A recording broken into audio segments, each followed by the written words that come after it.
London. July 7th, 2005. Terrorist attacks leave over 50 people dead and hundreds injured. There will, of course, now be the most intense police and security service action to make sure that we bring those responsible to justice. The most important statement I can make, however, is the implacable resolve of the Metropolitan Police Service to track down those who are responsible for these terrible events. The police investigation took nearly 20,000 witness statements, examined 40,000 exhibits, and cost £100 million, but no one has ever been convicted of involvement in 7/7. We have gone where the evidence has taken us, following every lead until it is exhausted. It's impossible, in a few words, to convey the scale of the task we set ourselves. But if I tell you that we have taken more than 15,000 statements and followed some 19,000 leads, that might give you some idea. Within hours of the explosions, officials were spreading the word that this was the work of Al-Qaeda.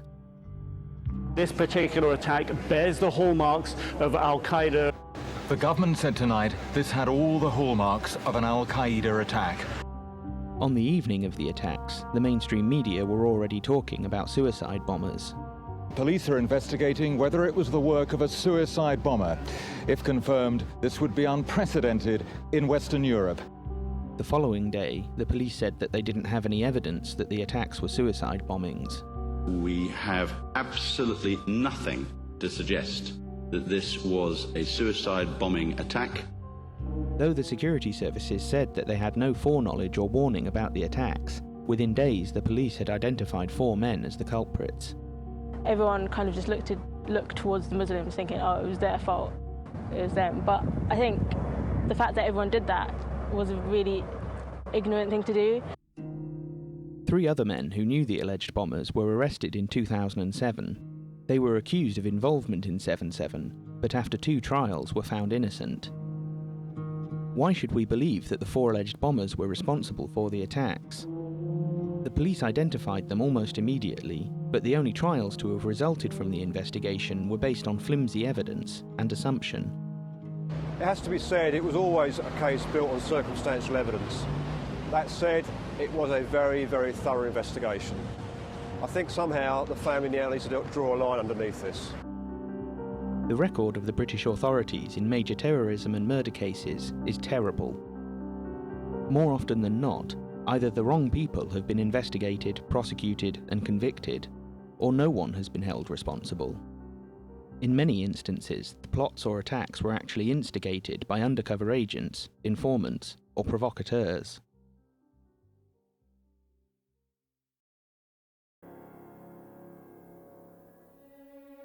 Around the turn of the 20th century, the Western world fought a war on terror against the first Red Menace, the militant aspects of the labour movement, communism, and anarchism. Bombs went off in the streets of major cities, and there were assassination attempts against heads of state. The international anarchist movement, a mixture of idealists and militants, largely took the blame, but the movement was heavily infiltrated by spies. In 1892, 6 men were arrested in England and accused of planning bombings and running a bomb factory. They became known as the Walsall Anarchists. They were put on trial, where 3 of them maintained that the whole thing was a plot by the police. When the police refused to answer questions at the trial about a 7th man, Auguste Coulon, the judge ruled in their favour. Coulon was a half-Irish, half-Frenchman who was paid by the police to inform on the group. He was obsessed with dynamite and wrote inflammatory articles for the anarchist journal, The Commonweal. When he wrote a piece celebrating the blowing up of a cow in Belgium, the editor refused to publish it. It caused a rift between the two, and the editor, David Nicholl, later wrote a pamphlet saying that Auguste Coulon was a police spy and that he had set up the Walsall Anarchists. Some of the key evidence at the trial were letters between Coulon and the defendants, including diagrams on how to make bomb cases. Coulon provided advice and encouragement, but the diagrams were so poor that the police had to make changes to them before the trial. The Walsall Anarchists never actually made any bomb cases, so the police manufactured some and used them as prosecution exhibits. 4 of the men were found guilty, and 3 of them were given 10-year prison sentences. Recent investigations have confirmed the suspicion that Coulon was an informant and agent provocateur paid by the police. He was recruited by William Melville of Special Branch. Melville was a friend of Harry Houdini and adored the art of deception. He later became head of the Secret Service Bureau, the forerunner to MI5. Another policeman, Patrick McIntyre, had alleged at the time that Coulon was a provocateur. McIntyre had argued with Melville and found himself demoted, so he quit the police and published his memoirs in a newspaper. He explained how Coulon was unemployed but had a steady supply of money from his work for the police. McIntyre also said that he considered the anarchists a peaceful bunch and that the Walsall anarchists were innocent.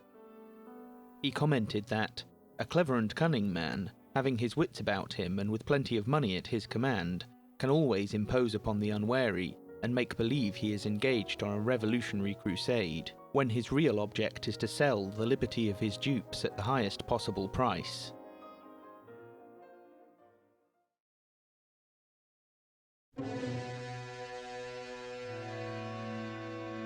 During the Second World War, the British ran a double-agent program through the 20 Committee, so called because in Roman numerals the number 20 is a double cross. One of the best examples is the story of 2 Norwegians, John Moe and Tor Glad, codenamed Mutt and Jeff after the popular cartoon characters. Their security service file details how they were recruited by the Nazis after the occupation of Norway and were sent to Britain to spy and commit acts of sabotage. They left Stavanger by seaplane, were dropped in the North Sea in a dinghy, and rowed ashore to Aberdeenshire. They immediately gave themselves up to local police and were handed over to MI5. They were turned and became double agents and worked on a variety of covert operations.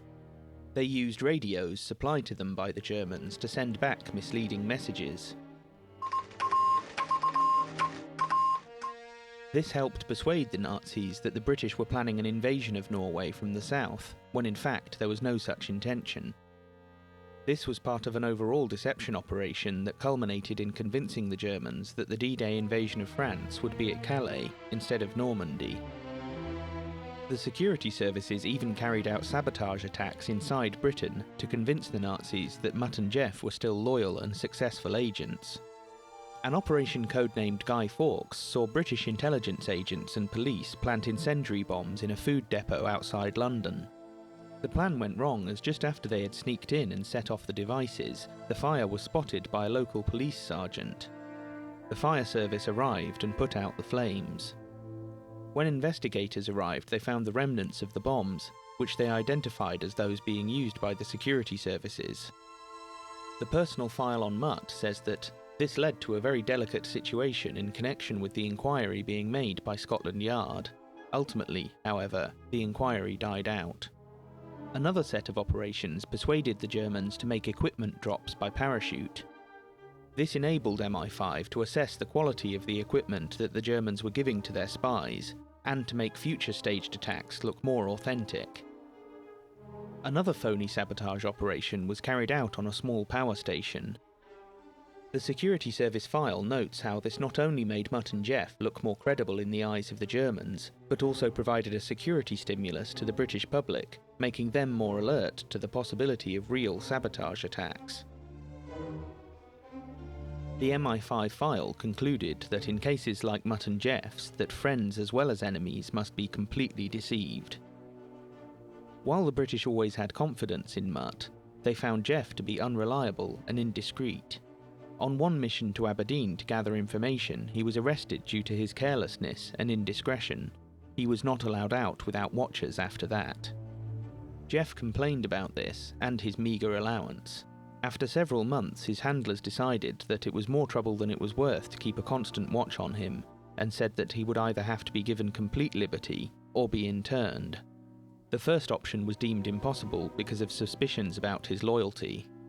He was imprisoned on the Isle of Man, and at the end of the war was sent back to Norway to face charges of being a spy for the Nazis. What this shows is that intelligence assets who are trusted are protected from investigation by the authorities, but those who are not trusted can be handed over to the authorities as a way of maintaining control over them.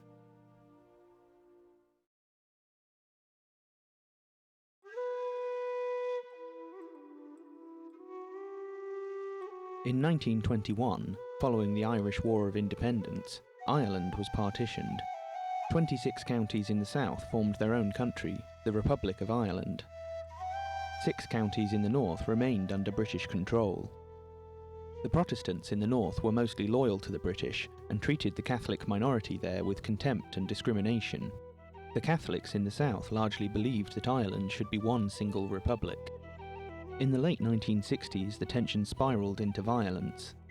Since that time, the British, and the Northern Irish in particular, have fought a low-intensity conflict against paramilitary Republican groups. In return, the Republicans have carried out hundreds of terrorist attacks, including dozens on the British mainland. The Republican groups, in particular the Irish Republican Army, or IRA, were systematically infiltrated by British military or intelligence agents. The undercover agents helped mix explosives, plan attacks, carry out surveillance, and conspired with the terrorists to keep the conflict running. The loyalist paramilitary groups were also infiltrated. They were closely monitored, and at times directed against Republican targets or other enemies of the British state. This is the area of North Belfast where the Loyalist Ulster Volunteer Force gang was based, its leadership riddled with informers. When this collusion became widely known about, it sparked off several major inquiries, all of which concluded that the British agents were partly responsible for the violence of the last 40 years. The Police Ombudsman's report shows that a serial killer was protected by Special Branch and paid by the state for years. Anywhere else, that would be a national scandal. Among these inquiries, in April 2003, the investigation by Sir John Stevens, then Commissioner of the Metropolitan Police, published its third report. Though most of the report is not publicly available, the summary and recommendations state that I conclude that there was collusion in both murders and the circumstances surrounding them. Collusion is evidenced in many ways. This ranges from the willful failure to keep records, the absence of accountability, the withholding of intelligence and evidence, through to the extreme of agents being involved in murder. The failure to keep records, or the existence of contradictory accounts, can often be perceived as evidence of concealment or malpractice. It limits the opportunity to rebut serious allegations. The absence of accountability allows the acts or omissions of individuals to go undetected. The withholding of information impedes the prevention of crime and the arrest of suspects. The unlawful involvement of agents in murder implies that the security forces sanction killings. Despite these inquiries, not a single British government agent has been prosecuted for their involvement in these crimes. Part of the reason for this is that from the very beginning there has been an agreement not to prosecute military or intelligence officers involved in the war in Northern Ireland. At a meeting in 1971 with the Attorney General, a senior British Army officer based in Northern Ireland discussed how he had no doubt that the Attorney General is doing all within his power to protect the security forces against criminal proceedings in respect of actions on duty, and that he was satisfied that there was no need to remind him of the danger to morale inherent in prosecutions of soldiers or policemen. Among the attacks provoked by this collusion were those using human bombs, also known as proxy bombs. Typically, a man's family would be kidnapped, and he would be threatened with their torture or murder unless he agreed to drive a car bomb into a military checkpoint or other target. Though this is distinct from a conventional, intentional suicide bomber, it could be described as an unwilling suicide bomber. Alongside the killing and maiming of thousands of people, the authorities were also responsible for numerous miscarriages of justice. In 1974, London was in the midst of a year-long terrorist campaign by the Balcombe Street Gang, an active unit of the IRA. In October, 2 bombs exploded in pubs in Guildford, killing 5 people. Weeks later, another bomb in a pub in Woolwich killed 2. In December, the police arrested 4 people. They were forced to confess to the bombings, and in 1975 were convicted and given 15-year prison sentences. 7 others were also arrested and charged with possession of explosives that had been given to the IRA. They went on trial in 1976 and received sentences of up to 14 years. All 11 were completely innocent. People felt very hysterical about it and felt glad that these bastards had been nailed. They had no sense that the wrong people had been nailed. The likely culprits of the pub bombings were the Balcombe Street gang, who admitted at their trial in 1977 that they were responsible and that the Guildford Four were innocent. It was another 12 years before it was established that the police had manipulated their notes from the interviews with the Guildford Four, an appeal granted, and the convictions squashed. The Maguire Seven served out their sentences before being released in 1989, though for one of them, Giuseppe Conlon, it was too late. He died in prison in 1980. 11 years after his death, the convictions were overturned. The police had forced their confessions and withheld evidence that could have exonerated them. In 2005, then Prime Minister Tony Blair issued an apology to the 11 who'd been wrongly convicted. But it serves no one for the wrong people to be convicted for such an awful crime. Though he ignored many other similar cases from the same period. In 1974, Judith Ward was found guilty of carrying out 3 bombings. Though she was mentally unstable and prone to making false confessions, the police took her confession seriously and she served 18 years in prison. In 1975, the Birmingham Six were convicted of having carried out several bombings on pubs. They had been beaten up and forced to confess, and a forensic scientist falsely testified that they had handled explosives.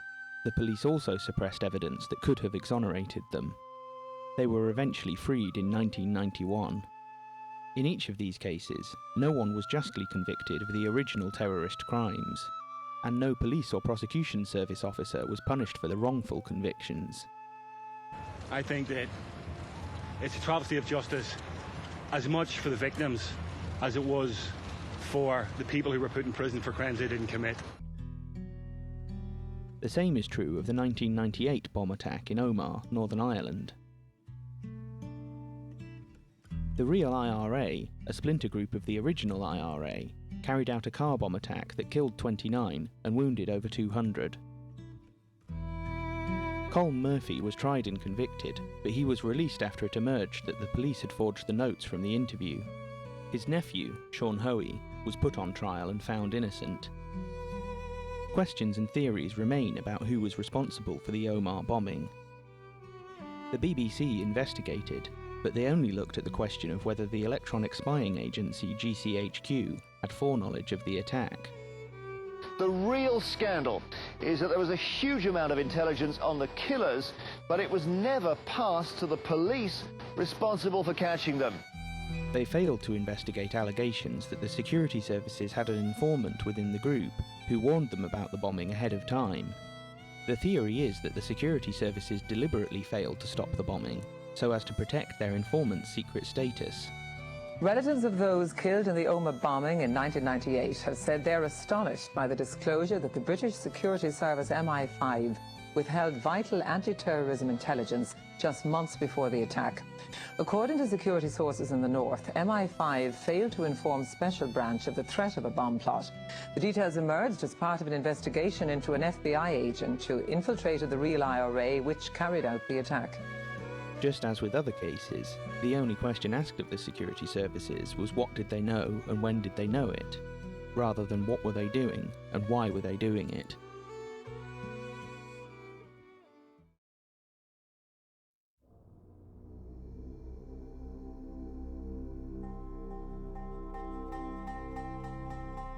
That the British state can be complicit in murder and get away with it was shown only 15 days after 7/7, with the murder of Jean-Charles de Menezes.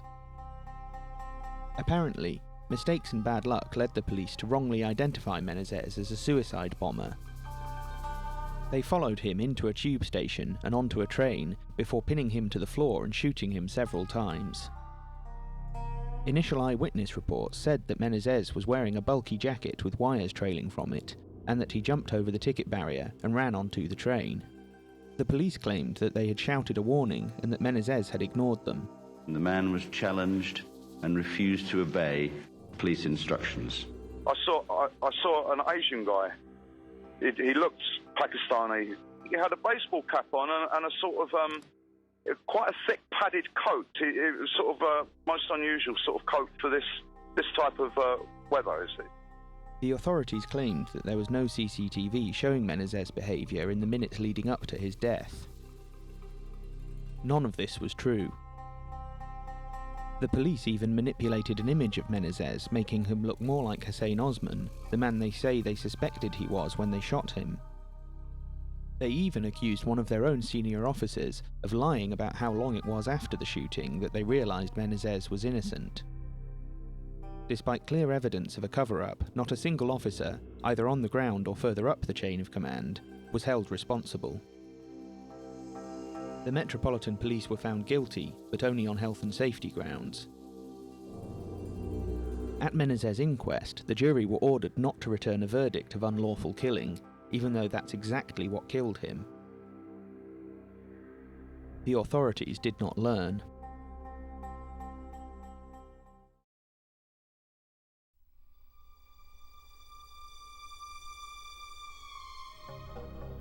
In June 2006, after lengthy surveillance and a tip-off from an informant, the police raided 2 houses in Forest Gate, North London. They believed that the houses were a factory for a chemical bomb and that 2 men that were living there were terrorists. Shortly after the raid began, they shot one of the men in the shoulder, seriously wounding him. They tore the house apart looking for evidence. I just see an orange spark and a big bang. At that time, I flew onto the wall. The operation cost over £2 million and involved 250 police officers, but the men were completely innocent and were freed within days. I apologise for the hurt that we may have caused. 2 months after the raid, the Independent Police Complaints Commission published a report saying that the shooting was accidental. On the same day, the police rearrested Mohammed Abdul Kahar, the man they had shot, on child pornography charges. Images were found on a mobile phone and a computer seized during the raid, but the charges were dropped because there was no evidence that Kahar had downloaded or copied them. No police or intelligence officer has ever been held responsible for the raid, the shooting, or the trumped-up charges. Police did receive specific intelligence. We were left with no choice but to act upon that intelligence.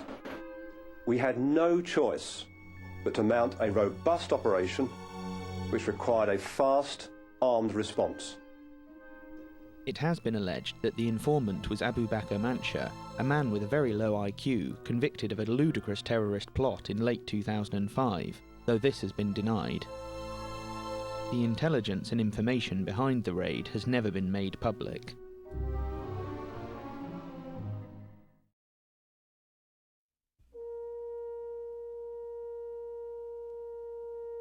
In September 2006, police raids across the southeast of England resulted in the arrests of 14 men. In late 2007, 6 of the men went on trial accused of providing or receiving terrorism training and of inciting people to commit murder. In February 2008, after a long deliberation, the jury found 5 of the men guilty. The alleged leader of the group, who was found guilty of incitement to murder and providing terrorism training within the UK, was Mohammed Hamid. The actual leader of the group was Attila Ahmet, a close associate of Abu Hamza, who pleaded guilty to incitement to murder before the trial. In total, 8 men have been convicted of receiving terrorism training at camps supposedly run by Hamid. From the mainstream media coverage, you might think he was a hardcore fanatic running a production line for terrorists. In reality, Hamid ran a dawah stall in London where he gave away books and DVDs on Islam. He has expressed skepticism about the official versions of both 9/11 and 7/7. Everybody knows that 9/11 was not done by Osama. This is facts. It was through his stall that he first came to the attention of the authorities, and he was monitored on a camping trip to the Lake District in May 2004. This and several other trips to countryside areas have been portrayed as Mohammed Hamid running terrorism training camps. Mobile phone videos from some of these trips were used as evidence in court. This is what terror training looks and sounds like. The clips show the men leaping over rivers, playing with sticks and doing forward rolls. One clip that shows the men cheering as one of them sliced the top off a melon was used by the prosecution as proof that they were practicing to carry out beheadings. Allah Akbar! Allah Akbar! Don't say that, don't say that, don't say that. Other evidence included footage from a BBC documentary that featured Hamid, called Don't Panic, I'm Islamic, broadcast just before 7/7. The apparent aim of the film was to show that British Muslims are nothing to fear. Hamid was interviewed for the film and came across as zany, but completely harmless. Osama is a beautiful name, right? And it is a beautiful name. Right, and I turn around and tell a lot of people my name is Osama bin London. I've been London. The BBC paid for Hamid and others to go paintballing in Kent in February 2005. This was later used as evidence of Hamid providing terrorism training. The producer of the documentary appeared as a defence witness, and after the trial was interviewed by Channel 4. The point about Mohammed Hamid is he was an open book. There was nothing secretive about him. So that makes me wonder about the nature of this case, really. The mobile phone videos were presented alongside testimony from a member of the British Army. When it came to one particular body position seen on the footage, Soldier A, as he was known, told the court, "I've seen it used by insurgents while in Iraq and the Taliban in Afghanistan. It's a favoured position of insurgents and Taliban." The trial also featured testimony from an undercover policeman who had infiltrated Mohammed Hamid's circle of friends via his bookstall. The prosecution maintained that the undercover agent was just an ordinary member of the public when he first met Hamid. Secret recordings were also used as prosecution evidence. In surveillance tapes heard by the jury, Hamid also talked about the 7/7 attacks. How many people did they take out, he asks. 52 is the reply. That's not even breakfast for me, says Hamid. That's not even breakfast for me in this country. The undercover agent testified that such statements were serious solicitations to murder. Hamid was sentenced to 7.5 years in prison, though the judge ruled he be incarcerated until he changes his beliefs about the world. This is the first time that an imprisonment for public protection order has been used in a terrorism case in Britain. As such, for going camping, letting the BBC take him paintballing, and making some poorly judged statements, Hamid could stay in prison for the rest of his life. Those who know about his case generally believe that Hamid was set up by the authorities, and that he is completely innocent. It may be significant that the only man who was prosecuted but not convicted, Musa Brown, was approached by MI5 shortly after his arrest. This was after I'd been charged and my solicitor had gone. I was approached by the spooks in the interview room afterwards. And the first thing they said to me was, "Assalamu alaikum." And I looked the guy up and down. I thought to myself, what's going on here? And then the guy said to me, the first thing he said to me, and he will always stay in my mind, he goes, "We know you're not a terrorist, but we can help you."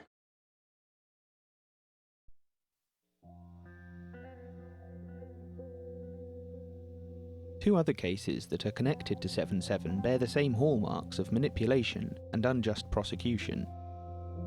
In May 2007, 4 people were arrested, among them Hasina Patel, the wife of alleged 7/7 ringleader Mohammed Sadiq Khan. Another man, Khalid Khalik, had known 2 of the alleged bombers and been involved with the Iqra Bookshop and Learning Centre in Leeds. After his house was searched, Khalik was charged with possession of material likely to be of use for terrorism.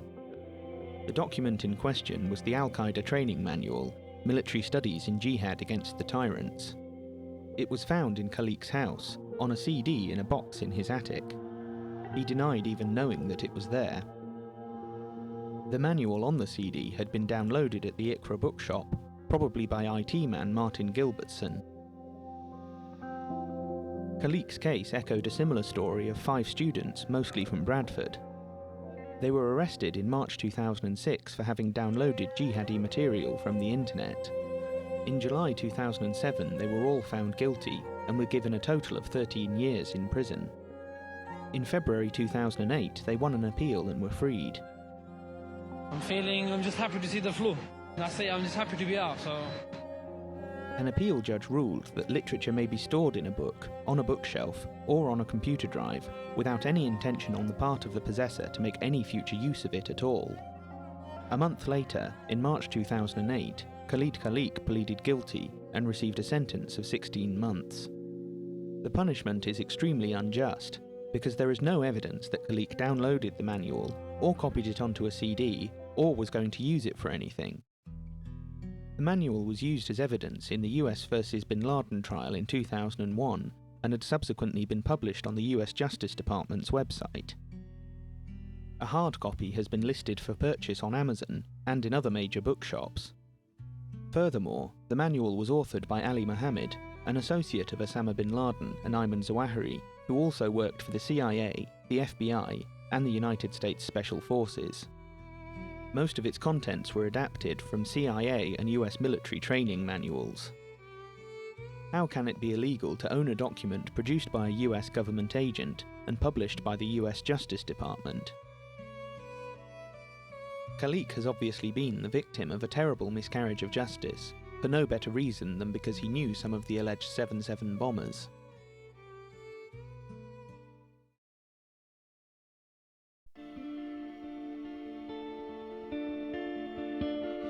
Three other men who were also part of that group of friends were arrested in March 2007. Wahid Ali, Mohammed Shakil and Sadir Salim were put on trial, charged with having been involved in the conspiracy that resulted in the 7/7 bombings. They were accused of having carried out hostile reconnaissance during a trip to London in December 2004, when they met up with two of the alleged 7/7 bombers. This is described as a reconnaissance mission. The prosecution say the locations they visited bore a striking similarity to the bombers' eventual targets. But this wasn't true. Ali, Shakil and Salim visited the London Eye, the London Aquarium and the Natural History Museum, but they did not go to Tavistock Square or to any of the tube stations that were affected on 7/7. In August 2008, the jury couldn't come to a verdict on the case. Though the evidence was circumstantial at best, the Crown prosecuted the men a second time. They were finally found innocent in April 2009, over 2 years after they'd been arrested. Even though I have been acquitted, some people will always associate me with these events. I want people to know I am totally innocent, and I want there to be an inquiry as to why I was prosecuted on the flimsiest of evidence. In my view, the police wanted somebody, anybody, to pay for the murder of 52 people. These investigations and trials were the main delay in holding inquests or inquiries into what happened on 7/7. They produced no convictions whatsoever in connection with the London bombings. Instead, they were a litany of false accusations, ridiculous evidence, undercover agents, and police violence. After the second alleged co-conspirators trial in 2009, that was the end of the police and prosecution service involvement in the 7/7 investigation. It was another year and a half before the government held inquests into the deaths of the innocent victims of the attacks.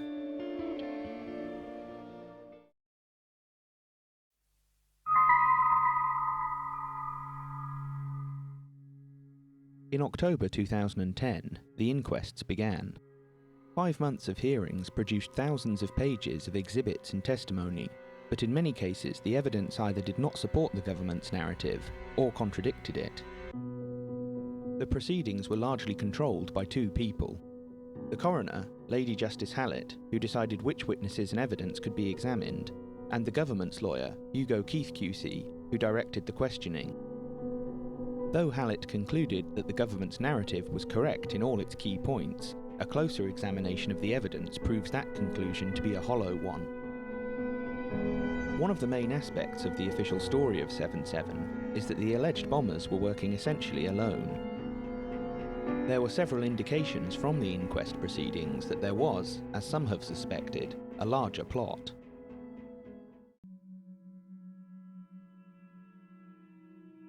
According to the official story, 3 of the alleged bombers picked up their explosive devices from their bomb factory in Alexandra Grove, Leeds, on the morning of 7/7. At the start of the inquests, the court heard from Sylvia Waugh, an elderly lady who lives in Alexandra Grove.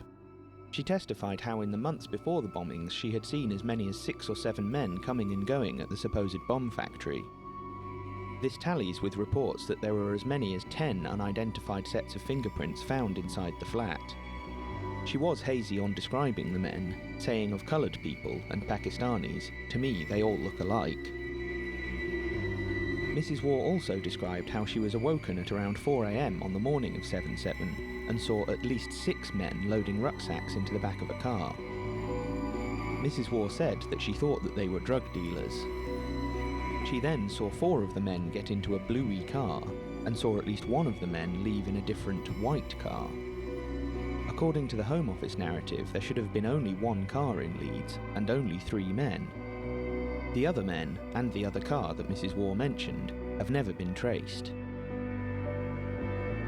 The detail that there were 4 men in the car that drove down from Leeds also came up in the testimony of a woman that was at Luton Station on the morning of 7/7. The narrative claims that Khan, Tanweer and Hussein drove a rented light purple Nissan Micra down from Leeds to Luton, and that Jermaine Lindsay drove across from Aylesbury to Luton in his red Fiat Brava. Sue Clark said that she'd noticed the 2 cars in Luton Station car park and the group of men around them because they'd parked in what was her usual parking place.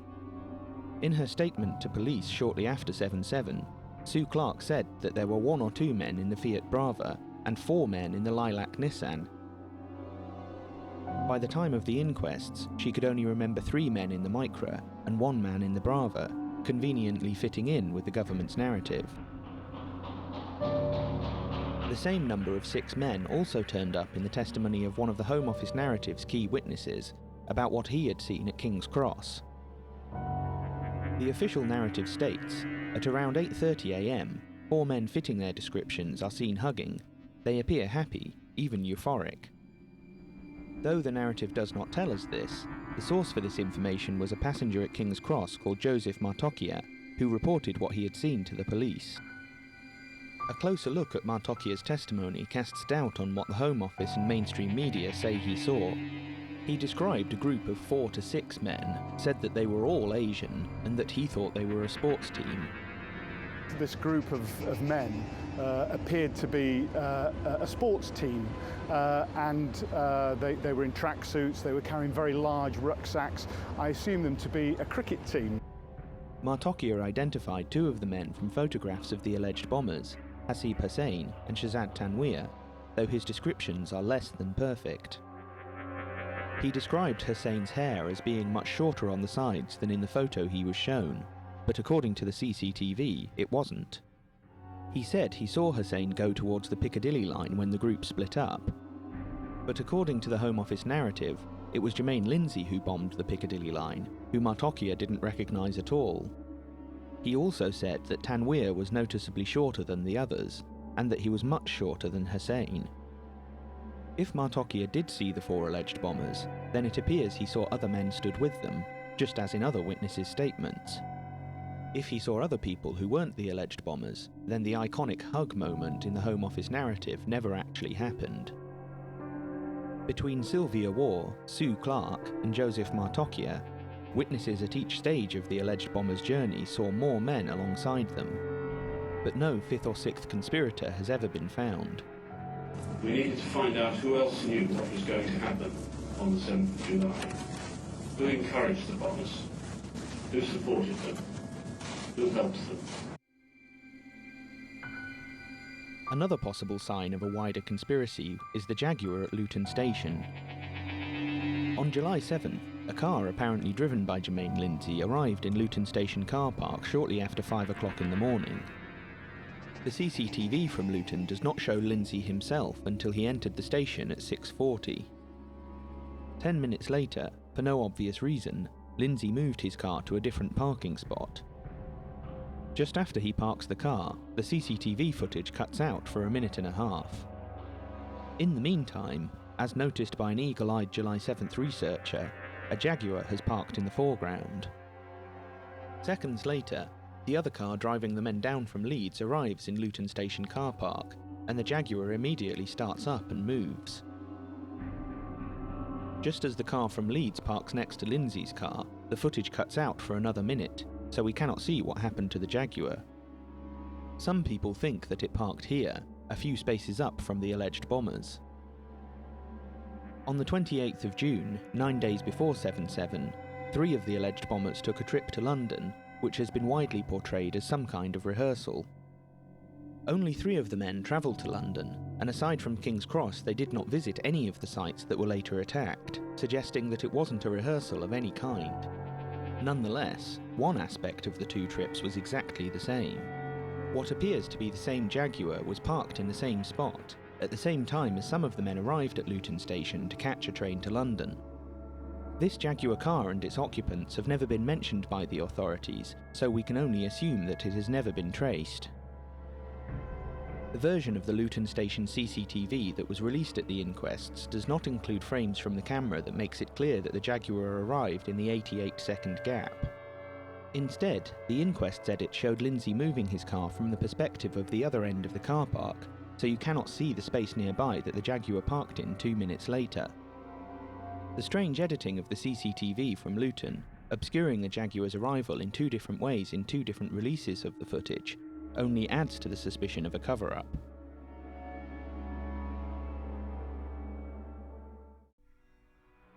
The inquests did consider some evidence that there were others involved in the 7/7 plot. In the last few weeks before 7/7, there were several phone calls from Pakistan to the mobile phones connected to alleged 7/7 ringleader Mohammed Sadiq Khan. The calls were all incoming. The records never show Khan placing a call to Pakistan. The calls were placed in public phone boxes in Rawalpindi, and so they were never traced. The last call from Pakistan was made on the afternoon of 7/7, after the explosions. Despite this being the weakest evidence of a wider conspiracy, it was the only evidence considered in that way by the 7/7 inquests. The counsel for the inquests, Hugo Keith, put it to a police officer that the purpose of the calls was to provide help and guidance on building the bombs. The officer replied, "Yes, I think they had to be, sir." The mainstream media has widely repeated this story, but given that Khan's family were from Pakistan, and he had visited the country twice in the 2 years before 7/7, the calls could have been made for any number of reasons. By contrast, the testimony of Joseph Martocchia was only ever presented in a way that supported the Home Office narrative. It was a highly charged moment, and it was witnessed by this man. Neither Sue Clark nor Sylvia Waugh got much coverage at all. Though numerous independent media outlets followed the July 7th Truth campaign in talking about the mysterious Jaguar, it wasn't discussed at the inquests, and it has never been discussed by the mainstream media.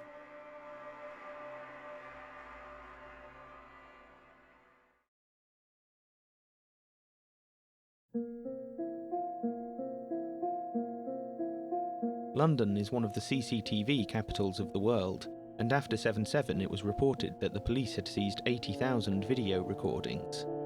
They initially released only 3 images. For 3 years these were the only pictures of the alleged bombers on 7/7, though the media have often made use of the 28th of June footage without clarifying that it is from a different day. The dummy run CCTV shows the men travelling to London and visiting various places. They get on and off tube trains and walk through stations. We have never seen the equivalent footage for 7/7, showing the alleged bombers approaching or boarding the targets. In October 2010, during the first days of the inquests, it was explained that the video doesn't exist due to a fault in the King's Cross system.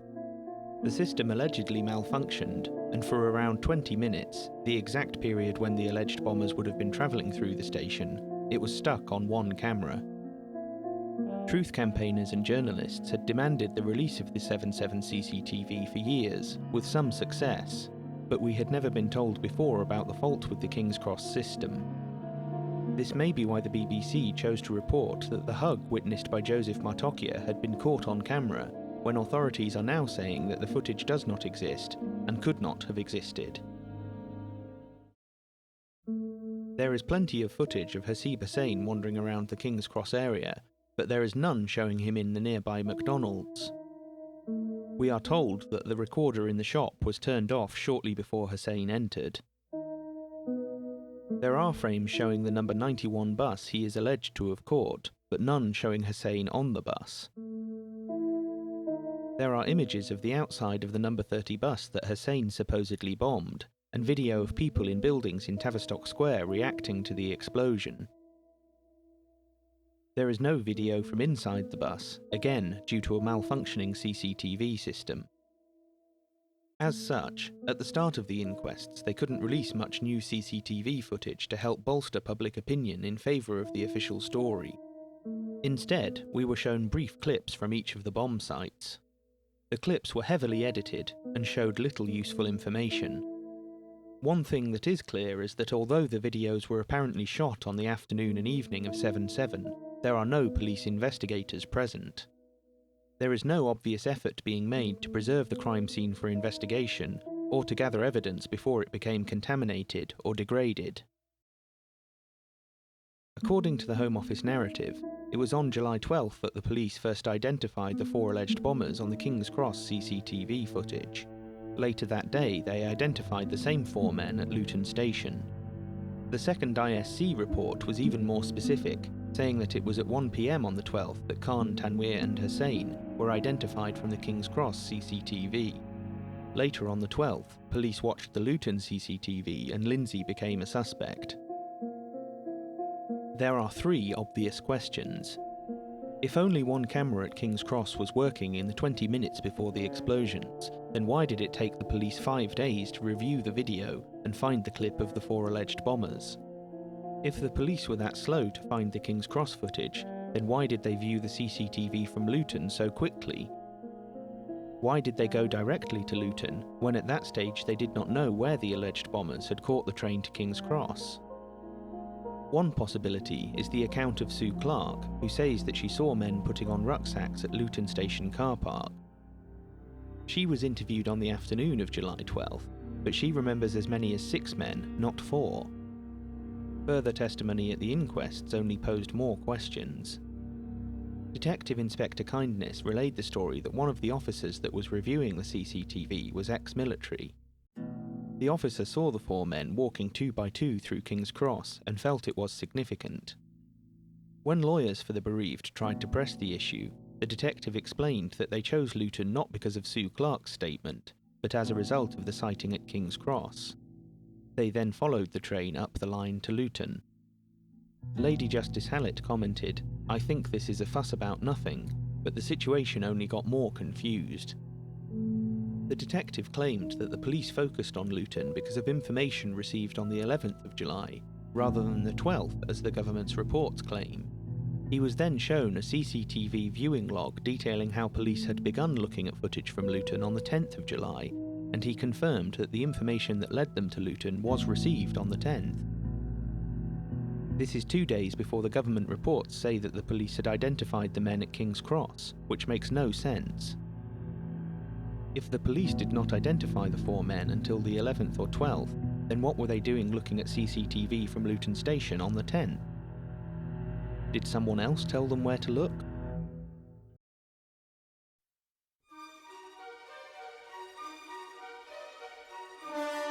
Several witnesses at the inquests have seen their testimony used as critical evidence of one or another theory of 7/7. In every case, there are reasons to doubt whether their testimony supports any particular narrative. Fayaz Patel was an employee at King's Cross Tube Station on the morning of July 7, 2005. At the inquests, he described how a man approached him that morning and asked to speak to the duty manager. When Patel explained that the duty manager was busy, the man insisted. Patel went off to find his supervisor, but by the time he got back, the man had disappeared. The man Patel described has been widely portrayed as Jermaine Lindsay in attempts to bolster the official or alternative narratives.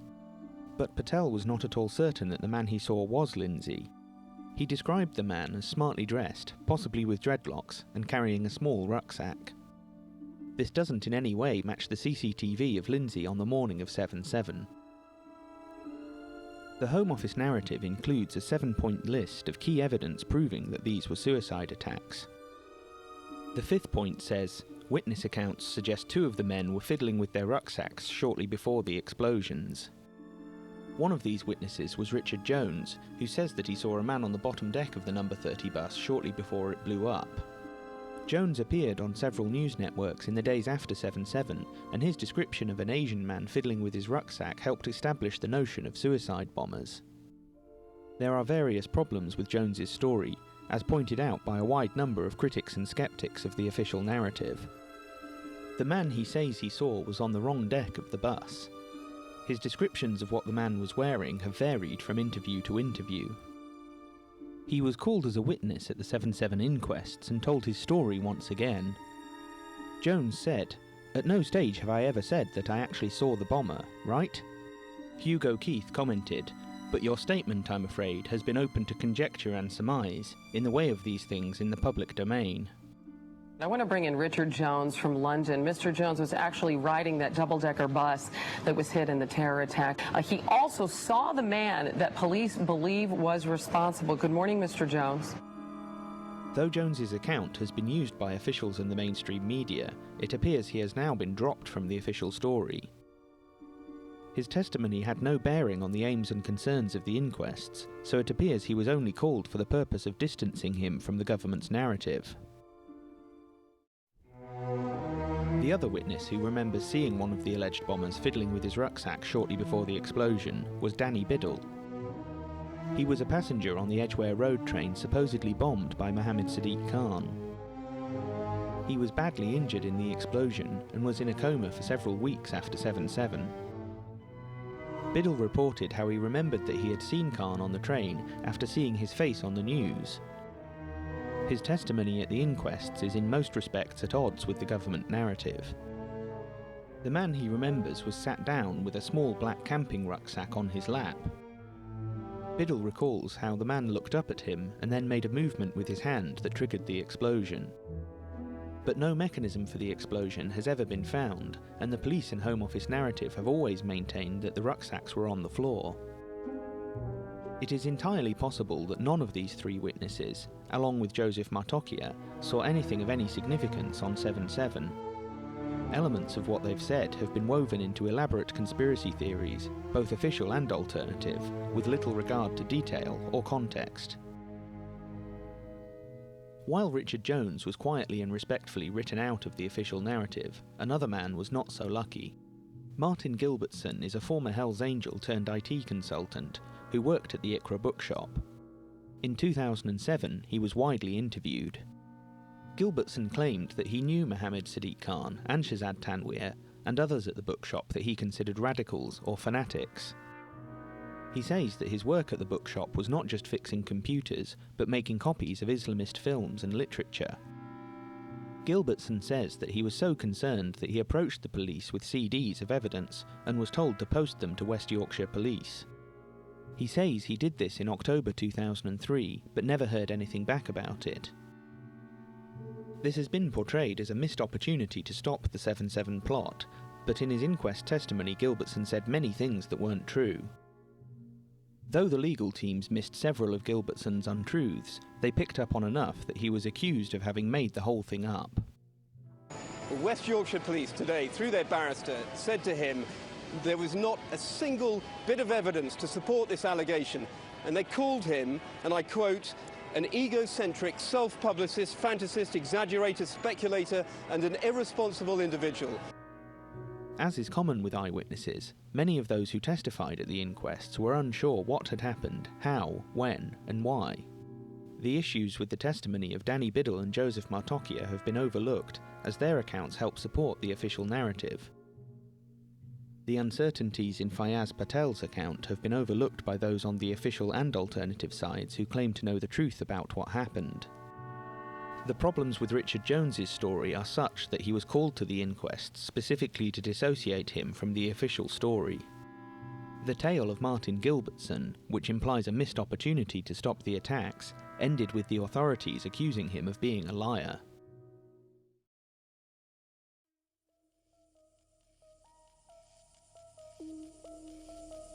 The official narrative says that the explosions were caused by homemade improvised explosive devices mixed at the bomb factory in Alexandra Grove, Leeds, and then packed into rucksacks. They were then carried to the targets by the 4 alleged bombers, set down on the floors of the trains and bus, and manually detonated in intentional suicide attacks. There are several major problems with this story, which is perhaps the most fundamental aspect of the official narrative. First, no mechanism for initiating the explosions was found at any of the bomb sites. No switches, no buttons, no triggers. A 9-volt battery was found at Tavistock Square, and some wiring found at Edgware Road and Aldgate. A small device not revealed in the public inquest exhibits was found at the supposed bomb factory. It was composed of a halogen light bulb, wiring, and HMTD wrapped in tin foil. Forensic explosives laboratory expert Dr. Clifford Todd concluded that this was the bomb initiator. However, the single battery that they found only showed signs of possible explosion damage. Though the wiring did show signs of being at the centre of the explosion, it was only found at 2 scenes, and wiring of this type is commonly used, particularly in headphones. When the police located the Nissan Micra in Luton Station car park, they subjected it to several controlled explosions. They found numerous items inside the car, including an additional rucksack, cool boxes, freezer blocks, several large batteries, light bulbs, duct tape, and several tools. They also found what appear to be handheld bombs and fuses. The authorities would have us believe that the men chose to rent a Nissan Micra, one of the smallest cars available in Britain, to carry the 3 men and large quantities of explosive and bomb-making equipment down to Luton from Leeds. They would also have us believe that after arriving in Luton, the 4 men assembled their bombs in the boot of the car, in full view of members of the public and CCTV cameras. So, why the extra rucksack? Why the additional batteries and light bulbs? If the smaller bombs were intended for personal defence, why did they leave them behind? The only man that was forensically linked to the objects in the Micra was Mohammed Sadiq Khan, and he was linked to mundane items, like sweet wrappers, plastic carrier bags, and a water bottle. There was a similar story at the supposed bomb factory. The police found various items that could have been used to construct bombs, including numerous plastic tubs containing a chemical mixture of hydrogen peroxide and piperine, a substance found in pepper. This is claimed to be the main charge of the explosive, but there were 2 different kinds of the sludge, a lighter coloured type and a darker coloured type. They tested the various sludges, and in only one instance found that the material had explosive properties. Though they found hundreds of fingerprints in the Alexandra Grove flat, none of the plastic tubs of sludge were linked to any of the 4 alleged bombers by fingerprint or DNA evidence. Hasib Hussein's fingerprints were found on one container, which they said contained HMTD. Were the bombs made in the alleged bomb factory? If so, then were other people involved in making them? If not, then where were they made?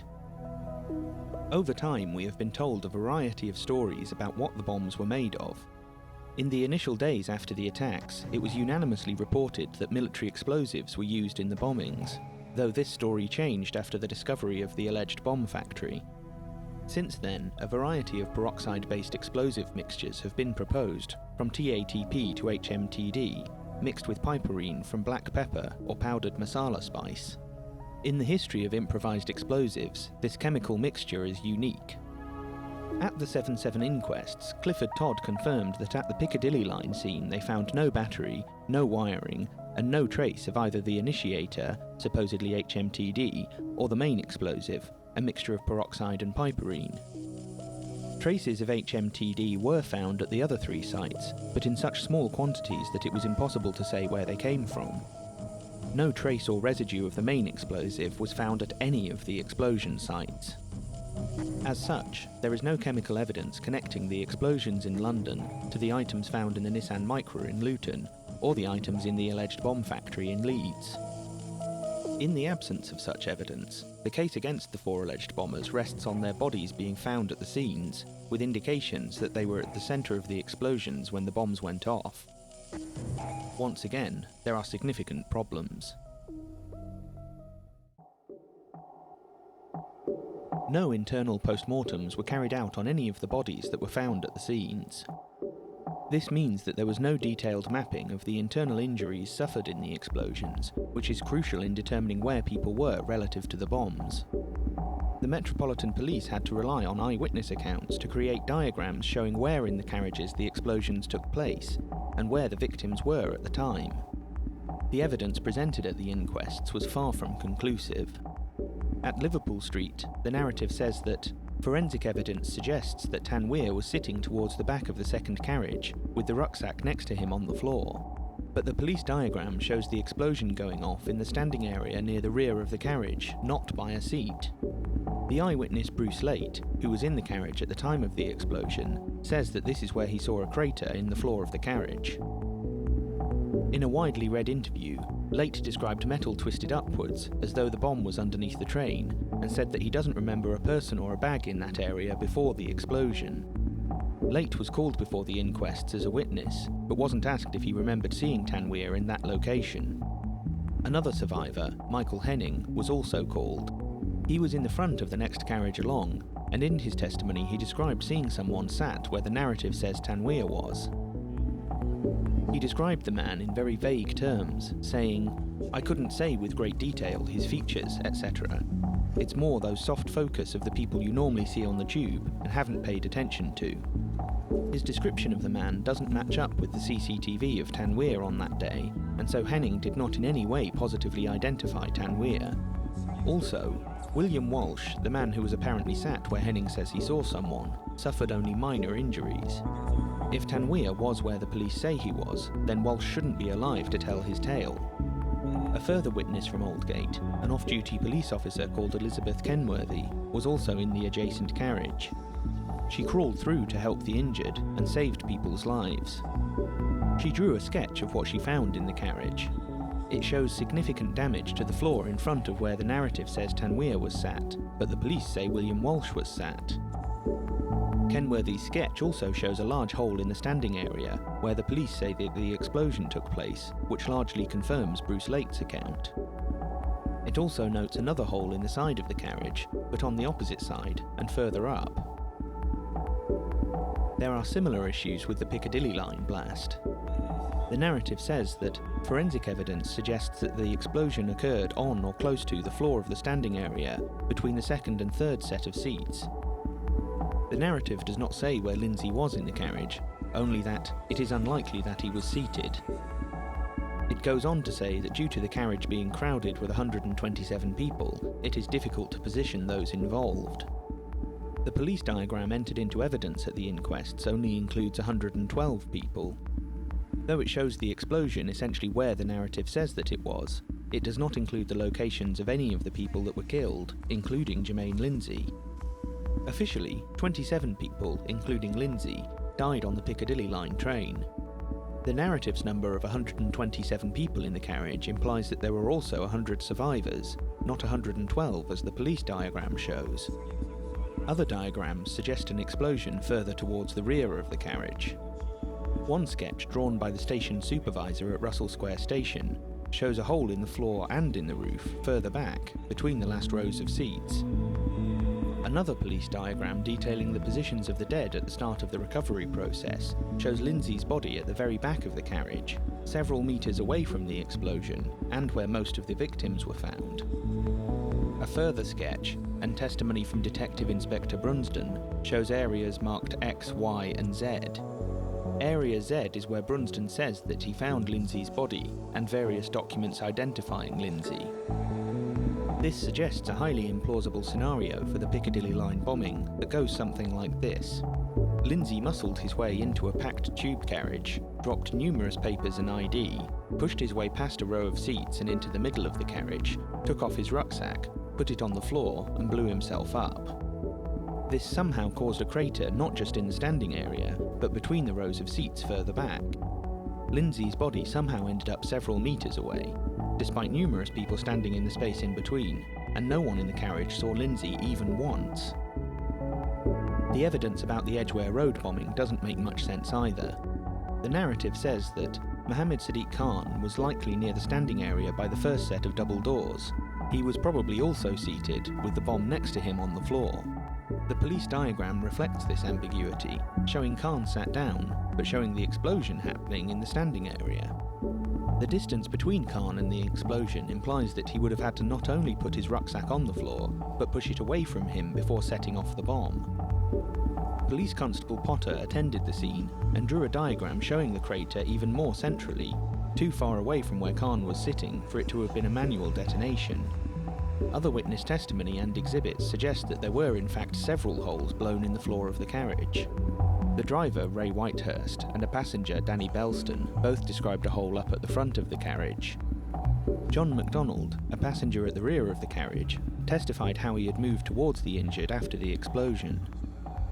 He testified how he fell down a hole in the floor between the rows of seats in front of seats 25 and 26.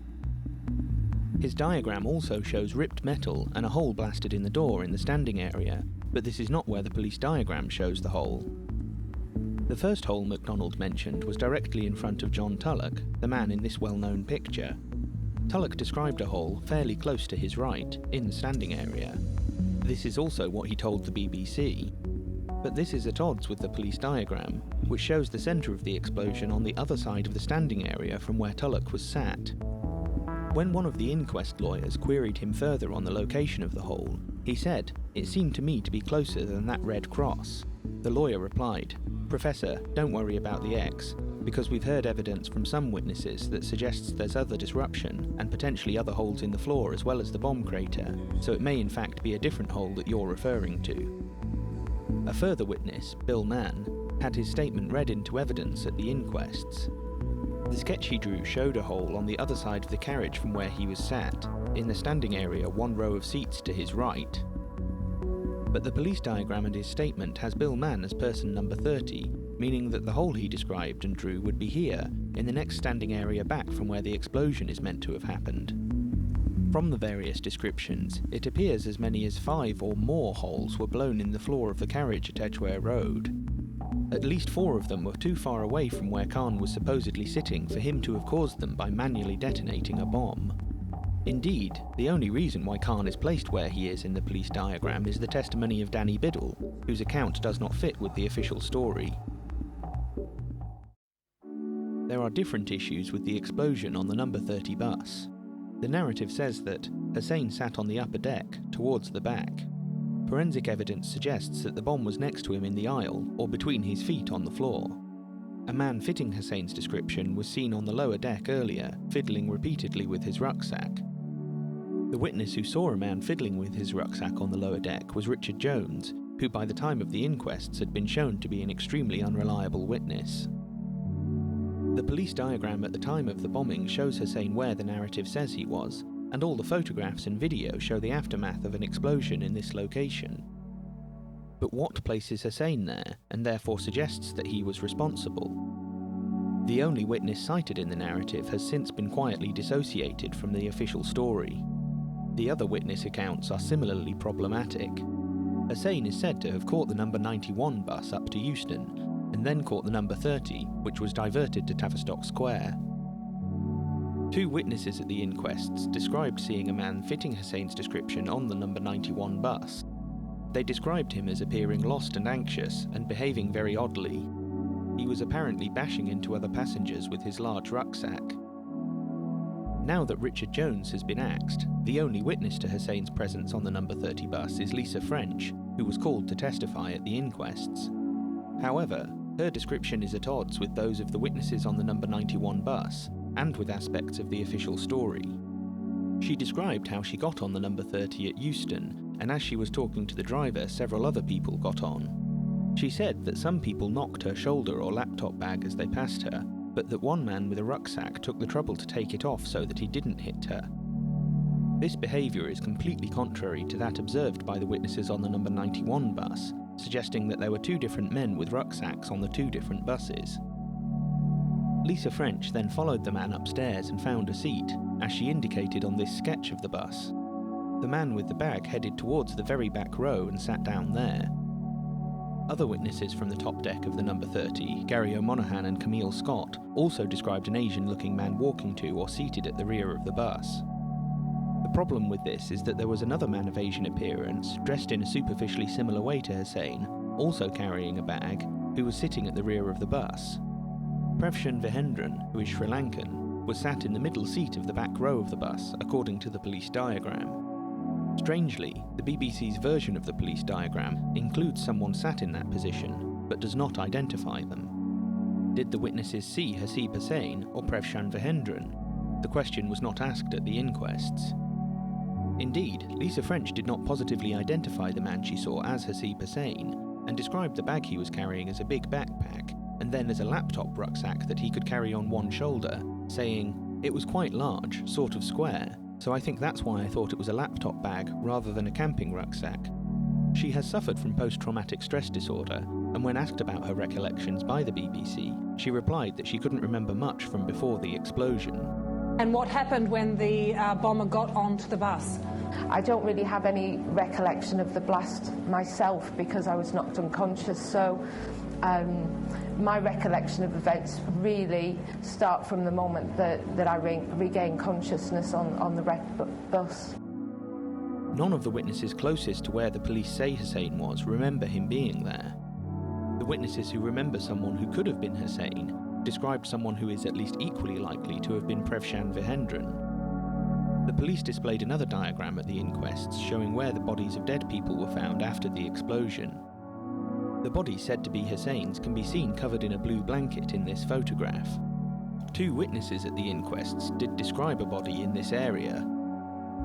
No witness described initially finding the body or covering it with a blanket. There is no record of the body being pronounced dead at the scene, and no explanation has been given as to how it was identified as Hussain's. Indeed, none of the 4 alleged bombers were pronounced dead at any of the 4 scenes. The doctor who was sent to the Liverpool Street and Edgware Road sites was a consultant psychiatrist, Dr. Morgan Costello. He explained how he was very much led by the scene manager, and that he identified and pronounced dead 6 bodies at Edgware Road and 7 bodies at Liverpool Street. The pronouncements of life extinct made on the Piccadilly line and at Tavistock Square were of only a single person in each case.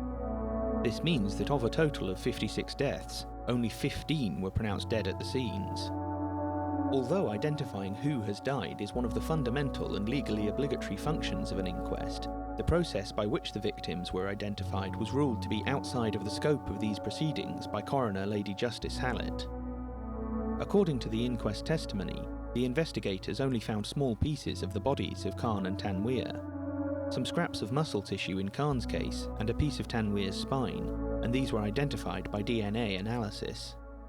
According to the testimony of a forensic anthropologist, Julianne Roberts, she examined the remains to try to determine where the men were in relation to the bombs.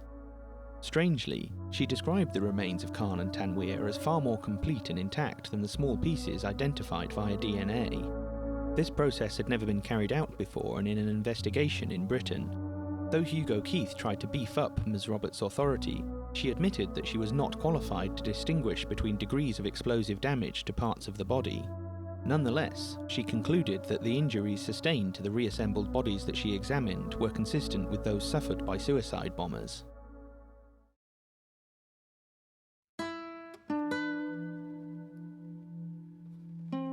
While most of the questions asked in this film and elsewhere weren't asked at the inquests, the issue of whether MI5 could have stopped the bombings was a central concern. However, as with many similar events, the question has been what did they know and when did they know it, rather than what were they doing and why were they doing it. Were the intelligence services charged with protecting national security asleep on the watch? A closer examination shows that the 4 alleged bombers were surrounded by people who were either being investigated by the security services before 7/7 or were working for them. There have been several alleged masterminds of 7/7, named and shamed in the international media, but never prosecuted. The most well-known is Haroon Aswat, who for weeks after the bombings was widely reported to be the brains behind the attacks. He was arrested in Zambia and brought to Britain, where he has been imprisoned for several years awaiting extradition to America to face charges there. He has also been described as a double agent, working for MI6. But if either of these allegations are true, or indeed both of them, then why is he languishing in a maximum security prison? No evidence has ever been presented connecting him to either 7/7 or to MI6, so as far as we know, he is completely innocent. Was there someone else using the name Haroon Aswat who was in contact with the alleged bombers? Another man of that name was arrested in Pakistan shortly after 7/7, though nothing more is known about him. The Iqra Bookshop and Learning Centre in Leeds has been one of the main focal points for the discussion about intelligence failures. Both Mohammed Sadiq Khan and Shahzad Tanweer were involved at the bookshop, and it has been portrayed as a hotbed of Islamic radicalism. Martin Gilbertson, who worked for the bookshop as an IT consultant, said that in 2003 he became so concerned about what was going on there that he wrote to West Yorkshire Police. Well, in 2003 I sent them some discs that had been produced by the bookshop in Beeston, which was very anti-Western, anti-Iraq, anti-everything. The police say that they have no record of Gilbertson contacting them, and Gilbertson has said many things that weren't true. However, the question of whether Gilbertson did contact them is irrelevant, as they had been aware of people involved at the bookshop for years beforehand. A primary figure in this story is Martin McDade, a former Special Boat Service and counter-terrorism operative who became a convert to Islam. According to Gilbertson and others at the bookshop, McDade was the one who was whipping up hatred. He was showing videos of apparently extremist material and generally acting like a radical. McDade had first come to the attention of the authorities in 1998, according to a document from the inquests. In January 2001, they carried out a surveillance operation codenamed Warlock, where they filmed McDade and others on a camping trip to the Lake District, another supposed terrorism training camp. Among those caught on camera was Mohammed Sadiq Khan. There was further surveillance of McDade in April 2003 during Operation Honeysuckle. The security services saw McDade get a lift in a car that belonged to Mohammed Sadiq Khan. Though Khan was apparently assessed to be of no significance, they followed up on the surveillance with inquiries into the Iqra bookshop, where Khan was a trustee. McDade left the UK not long after 7/7 and was last heard of working in Oman as an English teacher. His role in the Iqra bookshop and his influence on the alleged 7/7 bombers has never been properly examined, least of all by the inquests. Though his name surfaced a few times in relation to the alleged bombers, the serious questions were never asked. Who was McDade? Did he really convert from being a Special Forces soldier into a radical Muslim? Was he an informant or provocateur? If the alleged bombers were responsible for 7/7, then did McDade play a role in radicalising them? Was this a covert operation that got out of control?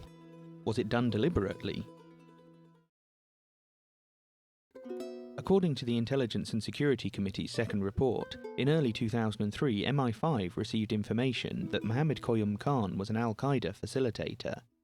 They launched an investigation, codenamed Operation Crevice, in late March 2003. In July 2003 they came across a phone number that they had not seen before and checked it out. The report says that checks reveal that the telephone number in question is registered to Sadiq Khan of 49A Bude Road, Leeds, the address of the Iqra bookshop. The ISC went on to say that MI5 cannot match the name Sadiq Khan with any of their databases, and the contact is not investigated further, since there is nothing to suggest involvement in any terrorism-related activity. This is complete nonsense. A security service document from the inquests showed that the check on the phone took place on the 11th of March 2003. According to the ISC, this is months before they even knew that the phone was being used to call Koyum Khan, so where did they get the number from? It is also before late March, when Operation Crevice officially began. Furthermore, if they did check on the name Sadiq Khan in July 2003, then the name should have come up as the owner of a car that they had connected to Martin McDade in April of that year. Eventually, Operation Crevice uncovered what is widely known as the fertiliser bomb plot. The suspects were arrested in March 2004 and went on trial after 7/7. During the trial, it emerged that one of the fertiliser bomb suspects, Omar Khayyam, had met with Mohammed Sadiq Khan and Shahzad Tanweer in Britain. MI5 had recorded them talking about terrorism. So are you really a terrorist? They're working with us. You're serious? You are basically? I'm not a terrorist, but they're working through us. Who are? There's no one higher than you. They had even taken photos of Khan and Tanweer and followed them in a car to Leeds, where they got Khan's home address. Yet still they claim that they did not identify him. The fertiliser bomb plot itself was piecemeal and unclear. The men had been bugged talking about terrorism, but their conversations never mentioned a specific target or plan of attack. The alleged ringleader of the plot, Omar Khayyam, did buy a large quantity of fertiliser and stored it in a lockup, but it was quickly replaced by the police with a harmless compound. When it came to the trial, Khayyam described how he had received terrorism training in Pakistan in a camp run by the Pakistani security service, the ISI. Days later, he refused to answer any further questions as he said the ISI had threatened his family. His silence makes it difficult to know how much of a plot there really was. The prosecution evidence included a confession by one of the suspects, Salahuddin Amin, who was arrested in Pakistan. He says that he was tortured and that his confession when he returned to Britain was forced, caused by the duress of his treatment in Pakistan. One man who was conspicuously absent from the trial was Mohammed Qayyum Khan. Even though he was apparently the reason why the security services began Operation Crevice in the first place, he was never arrested. He was referred to throughout the trial, but only by the codename Q. He was never called as a witness by either the prosecution or the defence, suggesting that he may have been a confidential informant. Who was or is Q? There are a lot of people connected to this investigation. Some of them I know their identities, some of them I don't. But you know who Q is? I know who Q is, but I'm not going to discuss who he is or what he does during this interview. When the BBC tracked him down, they met with strong resistance to being interviewed. Do you mind? What's going on? I'm not my friend. I'm a customer, yeah? Okay. No, okay. Can't let it get okay. Yeah, that's fine. We don't want to cause any problems. We don't want to arrest anyone. We don't want to cause any problems. Hang on, no problems. No. Okay, that's cool. That's cool. No problem. No, that's it. Okay. Hey. The key prosecution witness was Mohammed Junaid Babar, a Pakistani-American who was living in Queens, New York when the 9/11 attacks happened. Babar's mother worked in and escaped from the World Trade Center, but instead of hating the terrorists who nearly killed his mother, Babar apparently decided to join them. He flew to Pakistan where he made a big show of his commitment to militancy. There is no negotiation with the Americans. They're coming in with the mindset to kill my Muslim brothers and sisters. I will do the same on the front line. I will kill every American that I see in Afghanistan. And while I'm in Pakistan, if I see them in Pakistan, I'll kill every American soldier I can in Pakistan. He became an Al-Qaeda facilitator and set up a training camp in Malakand that he says was visited by both Mohammed Sadiq Khan and Omar Khayyam. Babar said at the Operation Crevice trial that it was Q who had sent Khan to Pakistan. Babar visited the UK several times, meeting with various people, including Mohammed Sadiq Khan and Omar Khayyam. He came and went freely, apparently unmonitored by the security services, despite his open admission of being willing to commit murder. Shortly after the Operation Crevice arrests, he flew back to America in April 2004. He wasn't arrested when he landed, but gave himself up to the authorities only days later. He became the Al-Qaeda supergrass, testifying at the Crevice trial in the UK, an associated trial in Canada, and both trials of the alleged 7/7 co-conspirators. Babar's role in the fertiliser bomb plot was to organise explosives training, though he also purchased the aluminium powder that could be used to turn the fertiliser into an explosive. A combination of Babar's testimony, Amin's forced confession, Khayyam's refusal to testify, and Q's absence from the trial resulted in 5 convictions in the UK and 1 in Canada. They were given life sentences, but Babar got off much more lightly. While the inquests were taking place, a hearing in New York sentenced Babar to time served. He had spent less than 5 years in prison and served only 2 years of supervised release. The court documents reveal that his extraordinary cooperation had begun even before his arrest in April 2004. Some suspect that he was an undercover agent all along. Every time I hear that Babar's been released or he was on bail for 2 years and so has been wandering the streets of America free, in fact I hear he's now married with children himself, fills me with anger because it points to complicity with the American Secret Service in his role in Pakistan. This suspicion is borne out by the fact that, like Martin McDade, Babar had been known to the security services for years. An unsealed court document says that he first became known to the authorities when he joined Al-Muhajirun in New York in the year 2000. After his arrest, Babar was shown pictures taken by the British security services during the Operation Crevice surveillance. One picture showed Mohammed Sadiq Khan and Shehzad Tanweer, but it had been harshly cropped and badly copied, and Babar did not recognise either man. The picture is so bad it is almost as if MI5 did not want them to be identified. I think they could have made a better effort. They could have stuck it on a jumbo jet and got it there overnight if they really wanted to.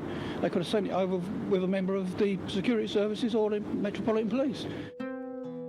The inquests dealt with these issues mostly by not mentioning them. For everything else, there was Witness G. This was the only witness that MI5 put forward to answer questions at the inquests, and it was an almost complete waste of time.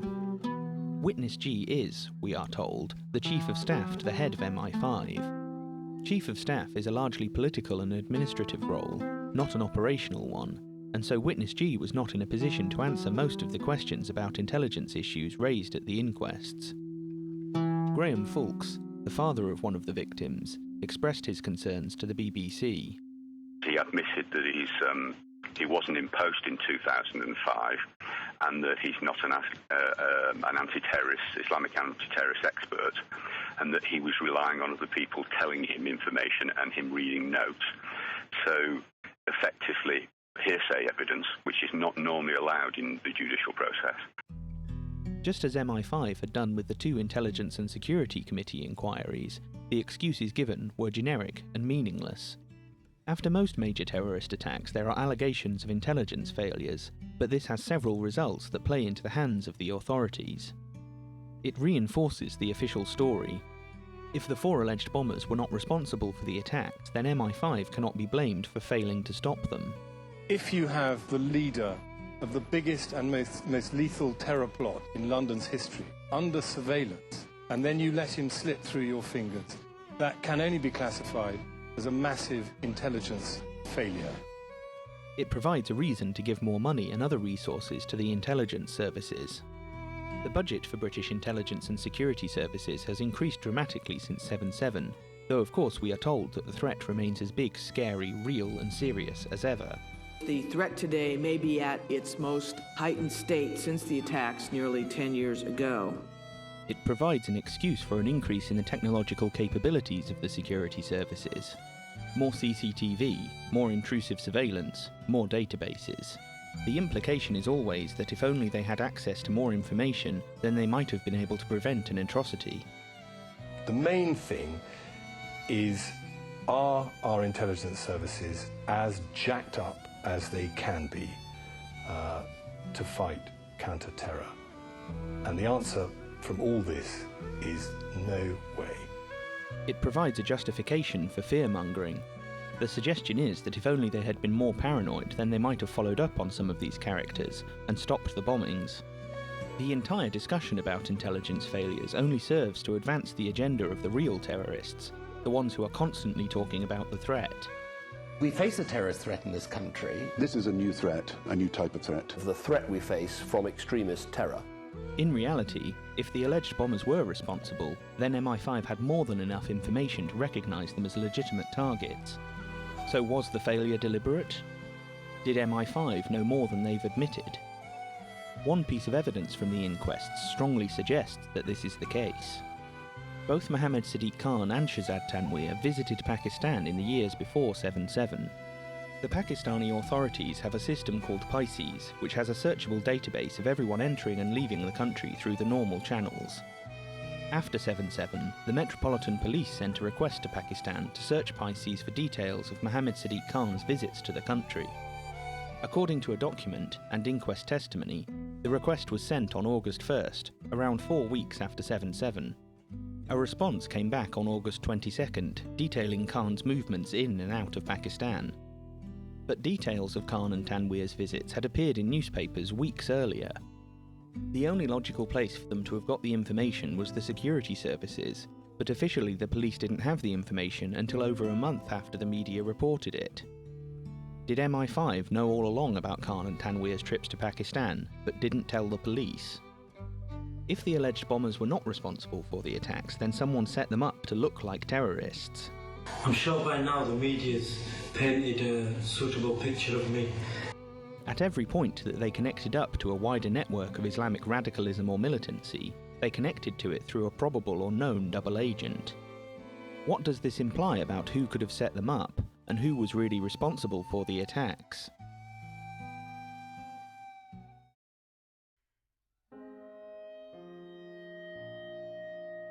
In the absence of evidence showing who was responsible for 7/7, we must ask, why do so many people believe that they know who was responsible? This question applies to every theory about 7/7, both the official narrative and alternative narratives. The vast majority of the public believe one or another story about what happened. The biggest reason that people believe the official story is the mainstream media, who have endlessly repeated that narrative almost since day one. Over and over they tell us that Khan, Tanweer, Hussein and Lindsay blew themselves up and killed 52 people. The biggest reason that people believe in a different story is the alternative media, who have widely repeated their favoured narratives almost since day one. They often claim that Khan, Tanweer, Hussein and Lindsay were patsies who believed that they were taking part in a terrorism training exercise. However, it isn't just media coverage after the event that has led the public to believe certain conspiracy theories about 7/7.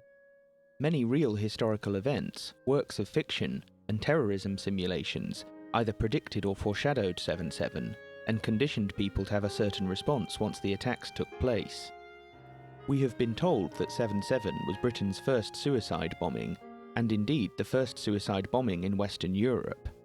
But over a year before 7/7, terrorists bombed the Madrid subway, killing 191 people and injuring over 2,000. Weeks later, as the authorities closed in on some of the suspects, 4 of the terrorists blew themselves up, killing themselves and 1 Spanish Special Forces soldier. Was this Western Europe's first terrorist suicide bombing? No. That dubious honour goes to a French anarchist, Marshal Bourdin, who blew himself up in Greenwich Park in 1894. The circumstances of his death are shrouded in mystery and speculation, but what is known is that he was carrying a small bomb, apparently headed towards the Greenwich Observatory, when the bomb went off. He was seriously injured and was taken to hospital and died half an hour later. He did not explain what had happened, where he was going, or what he was trying to do. Bourdin was found with gold coins in his pockets and a card bearing the name of the Autonomy Club, the central hub for anarchists in London. A police raid on the club resulted in numerous arrests, but no one else was ever charged in connection with the explosion. Newspapers reported that Bourdin had been under police surveillance. In the days after the bombing, in the House of Commons, MP Charles Darling pressed for a verdict of suicide. At that time, suicide was illegal, and such a verdict would have seen Bourdin's property seized by the Crown and the government privately disposing of his body. In the event, at his funeral there was a large demonstration and violent clashes between anarchists and the police. Days later, the inquest into Bourdin's death returned a verdict of felo de se, or suicide. There was no evidence that Bourdin intended to kill himself, and the money in his pockets suggested that he intended to survive. Many people did not believe the official story about Bourdin's death. As shown by the case of the Walsall anarchists, the movement was riddled with spies.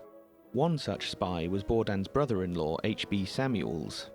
In an adaptation of the Bourdin story by Joseph Conrad called The Secret Agent, Conrad portrayed the bombing as an attempt by Samuels to blow up the Greenwich Observatory. In Conrad's story, the Bourdin character dies by accident, tripping over en route to the observatory. Others portrayed the event differently. Patrick McIntyre, the Special Branch Constable turned whistleblower, wrote about the Greenwich Park explosion in his memoirs. According to McIntyre's informants, Bourdin was delivering the bomb to 2 foreign anarchists who left Britain on the night of the explosion. Like Conrad, McIntyre's account suggests that Bourdin's death was an accident. John Walsh, another policeman who published his memoirs in a newspaper, told a different story. His informants told him that at a meeting at the Autonomy Club, someone had accused Bourdin of being a spy. Bourdin set out to prove his commitment to the anarchist cause, and once again accidentally ended up killing himself. The parallels with 7/7 are obvious, but one more retelling of the Bourdain story was eerily prescient. In 1936, an Alfred Hitchcock film called Sabotage fictionalised Bourdain's death. In the film, a man in London is directed by a foreign agent to carry out a bombing, but he is closely monitored by an undercover policeman. He manipulates his younger brother-in-law into carrying the bomb, though the boy believes he is just delivering a film reel. The target is a tube station, but the boy dawdles and gets distracted on his way there. He catches a bus to try and deliver the package on time, but the clock runs out and the bomb explodes, destroying the bus and killing everyone on it. The tale of Marshal Bourdain preempted 7/7 in various ways and provokes some relevant questions. Was Bourdain a suicide bomber, in the sense of intentionally blowing himself up? Was he an unintentional suicide bomber, blowing himself up by accident? Was he an unwilling suicide bomber, coerced into carrying the bomb, like the Irish proxy bombers? Was he an unwitting suicide bomber, who didn't even know that he was carrying a bomb? Was he something else? The same questions can be asked of an event that was in some ways predicted by Hitchcock's film. In 1996, 60 years after the release of Sabotage, a red London bus blew up in Aldwych. The police found out that one of the injured passengers was Irish and initially suspected that he was responsible. Days later, they realised that the only person to have died in the explosion was also Irish, and it is now widely believed that he was carrying a bomb and that it went off prematurely.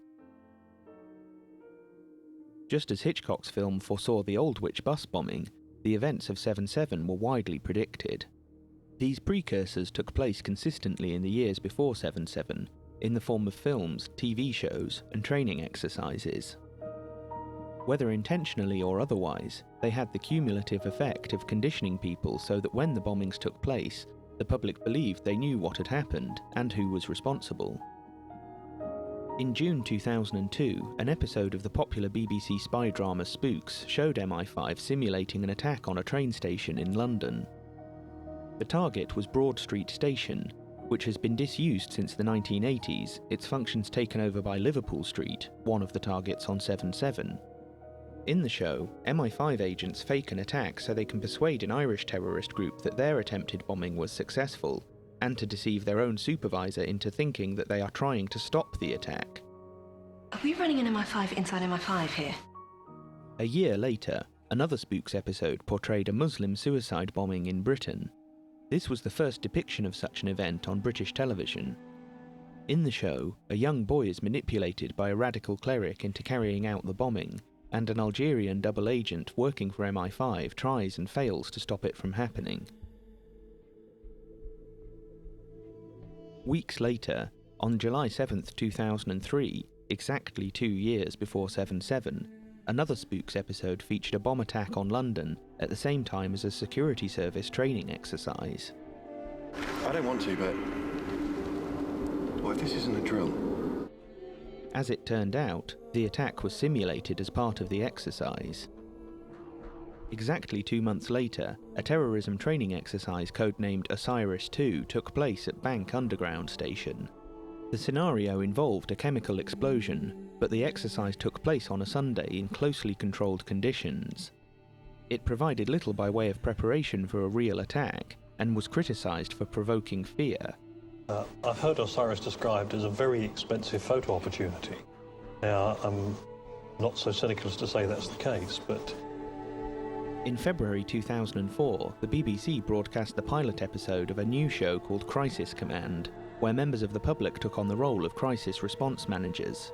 The crises they dealt with included power surges, an attack on Waterloo Underground Station, and a plane crashing into the Houses of Parliament.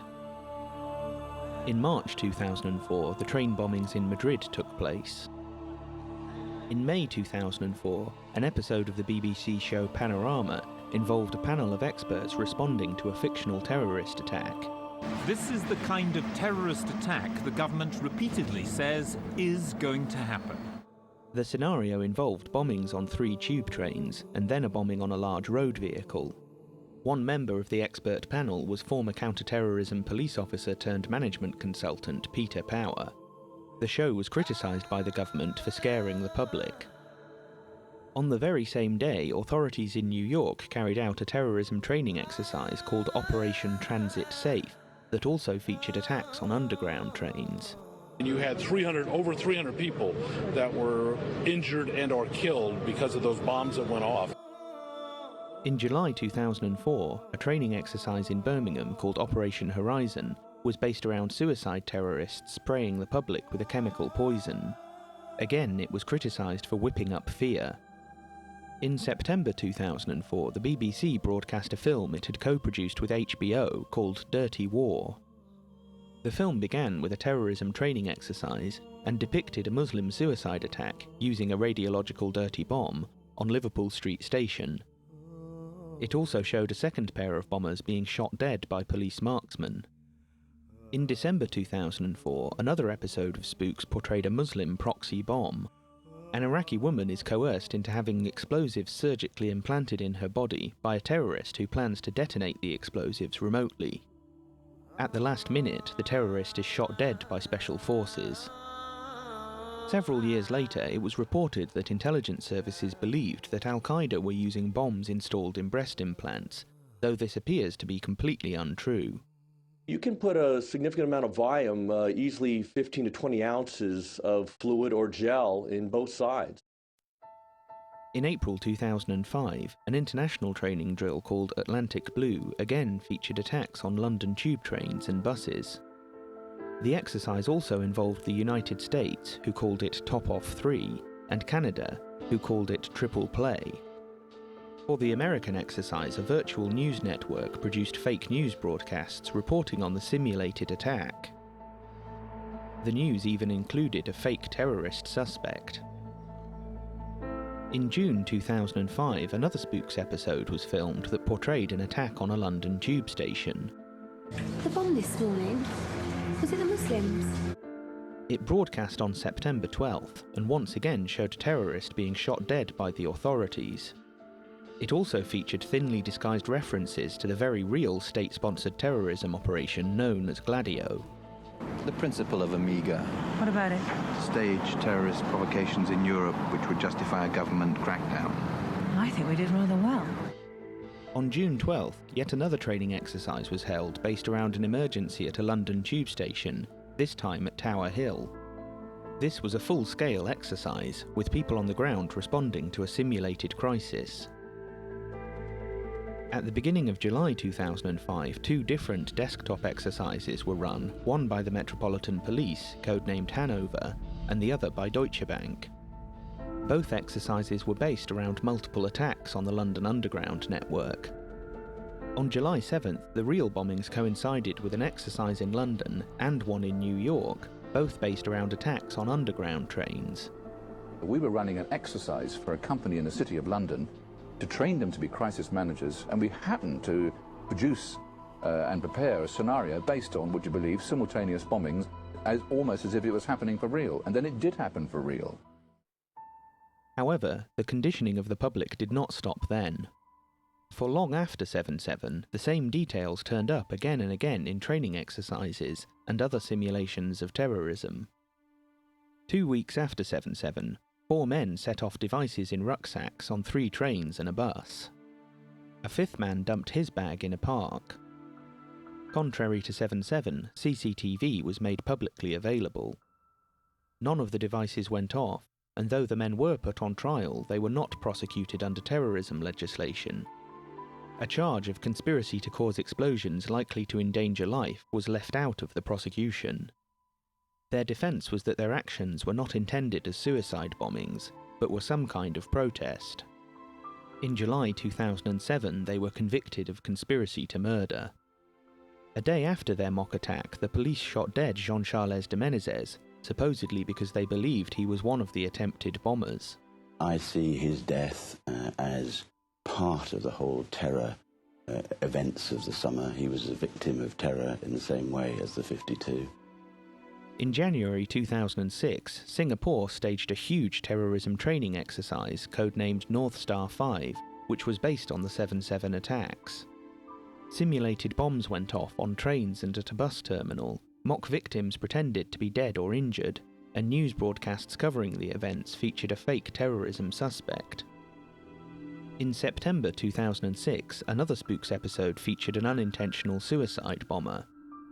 He believes he is delivering a truck bomb on a timer, but he is duped by a terrorist mastermind who plans to detonate the bomb by remote. At the last minute, police shoot and kill the remote detonator without being sure that they'd got the right man. A year later, in October 2007, yet another episode of Spooks showed a Muslim MI5 agent planting a bomb underneath a train in a false flag attack. Look, Zaf, I know it was a difficult call. The point of the operation was to fabricate an inside job. 3 episodes later, the same character from the 2006 episode has been turned into an MI5 informant. He is once again duped by a terrorist mastermind to be an unwitting suicide bomber who doesn't realise that the car he is driving is carrying a bomb. In what may be a coincidence, only days after this episode broadcast, an alternative documentary called 7/7 Ripple Effect was released. It advanced the theory that 7/7 was an inside job, that bombs were planted underneath the trains, that the alleged bombers thought they were taking part in an exercise, that they were shot dead by snipers at Canary Wharf, and that MI5 were probably responsible for the attacks. In October 2008, yet another episode of Spooks was based around quadruple suicide bombings in London. 4 men, one of whom is an MI5 agent, are watched closely by the security services. An informant in Pakistani intelligence tells MI5 that the men are only doing a practice run with dummy bombs, and that others will carry out the real attacks. The informant double-crosses MI5 and the men are given real bombs. One of the would-be bombers is shot dead by the police, 2 of the bombs are stopped, and the 4th bomb is detonated by remote. What sense can we make of all this? Various films and television shows, all of which involved the BBC, either predicted 7/7 or promoted various conspiracy theories both before and after the attacks. Several training exercises predicted aspects of the 7/7 attacks, or were based on them. What is the result of this? The most important result is the bifurcation of the public into those who believe the official story and dismiss alternative narratives as conspiracy theories, and those who believe alternative narratives and dismiss the official story as a cover-up. This two-sided dialectical discussion, with neither side giving any ground or even listening to what the other has to say, gets us nowhere. In particular, it gets us nowhere nearer to the truth. That the idea of suicide bomber patsies has been explored so thoroughly in conspiracy-themed entertainment only encourages this. Those who believe the official version dismiss this idea as the stuff of fiction. Those who believe some of the alternative versions see the simulation as the reality. The same applies to the training exercises. They achieve very little in preparing emergency services for real crises. The Operation Osiris II exercise and the Panorama program both highlighted how emergency service radios do not work on the underground. And yet, nothing was done and the problem was still there on 7/7. Instead, the exercise simulations are crude propaganda, serving as constant reminders of the threat from terrorism. What would you say to people who say, well, actually the world's become, everyone's taking this too seriously, our airports are getting jammed up, we have to fill in too many forms, it's perhaps gone over the top? We are trying to get as much information to people as we can, and to tell them not only what we know, but what we want them to do. So, what is the relevance of Peter Power's training drill on the morning of 7/7? Those who believe the official story will believe it was just a coincidence. Those who believe some of the alternative stories will believe that it was at the centre of a false flag operation. It is possible that neither is true. In reality, the targets on 7/7 were obvious and predictable. It's not a question of if, it's a question of when. The London Underground in particular has been bombed by terrorists for over a century. The first fatal bombing was in 1897, 3 years after Marshal Bourdan became Britain's first suicide bomber. The first multiple bombing of the tube was in 1939. Hitchcock's film Sabotage and the Aldwych bombing 60 years later both showed that buses were also a predictable target. Was the 7/7 exercise, just like the other terror simulations, psychological propaganda? Was the exercise a deliberate red herring, a lead that goes nowhere, left for conspiracy theorists to chase? Was the aim to encourage false conspiracy theories? Was it all a diversion from what really happened? We live in an age of simulated terrorism, surrounded by terrifying apparitions that bridge the gap between the real and the possible. We are constantly told about the threat of attack, reminded of it through TV dramas and films, prepared for it by drills and exercises, and conditioned to believe who is responsible. The Home Secretary has said the attacks bear the hallmarks of al-Qaeda. They say they do believe that it bore all the hallmarks of an al-Qaeda attack. There is even a virtual terrorism training academy teaching people how to respond to attacks. The Learning Lab is where you'll learn the basics of WMD Hazmat. All this makes it difficult for people to distinguish between reality and simulation, between the actual and the virtual. We are scared by ghosts. Where do we draw the line in terms of the resources we devote to fending off these imaginary risks? Well, they may not be imaginary. That's the whole problem. Well, risk is imaginary. Risk is a word that refers to the future. It hasn't happened yet. This was amply demonstrated in 2009. On the 8th anniversary of 9/11, there was a terrorism training exercise on the Potomac River. CNN reported the drill as a real attack. By blurring the lines between news and entertainment, between fact and fiction, it becomes very difficult to figure out what happened on 7/7. Were the 4 intentional suicide bombers? Were they coerced or manipulated? Were they unwitting dupes? Or were they something else?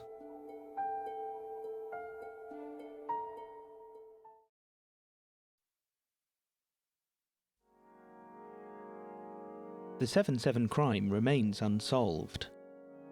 We do not know who was responsible, but for many people the investigation is already over. The inquests concluded with Lady Justice Hallett ruling that the 52 had been unlawfully killed. Though there was no verdict on the 4 alleged bombers, she decided that there will be no separate inquests into their deaths. So a key point there, saying that she hoped that this would now bring an end to the investigations. There have, of course, been calls for further inquiries, a judicial inquiry, an independent public inquiry. Hallett's closing report said that there was no reason to doubt that they were responsible. She ridiculed the idea that they had been set up, saying that it would have required the fabrication of evidence and a conspiracy of huge proportions. This isn't true, but if there was a huge conspiracy to misrepresent evidence and thus deceive the public, then it wouldn't be the first time that this has happened. Or the second. Or the third. Or the last. Hallett also concluded that no person or institution was to blame. According to the authorities, there was no intelligence failure. Some of the relatives of the victims are still demanding a public inquiry. Any such inquiry can only be meaningful if it is free from the confines of the 2005 Inquiries Act, and therefore free from political influence. The evidence must be subject to scrutiny and cross-examination without prejudice. In all likelihood, any such inquiry will be a whitewash, though there is cause for hope. Throughout the second half of the 20th century, intelligence services within NATO encouraged or sponsored terrorist attacks across Europe. In many cases, the wrong people were blamed and imprisoned. Eventually, when it became clear what had happened, the European Parliament passed a resolution condemning the actions of its member states. 3 countries held parliamentary inquiries and exposed what had really happened. In some instances, the innocent were freed and the truly guilty were prosecuted. We must hope for and work towards an honest investigation of 7/7. We can still get to the truth.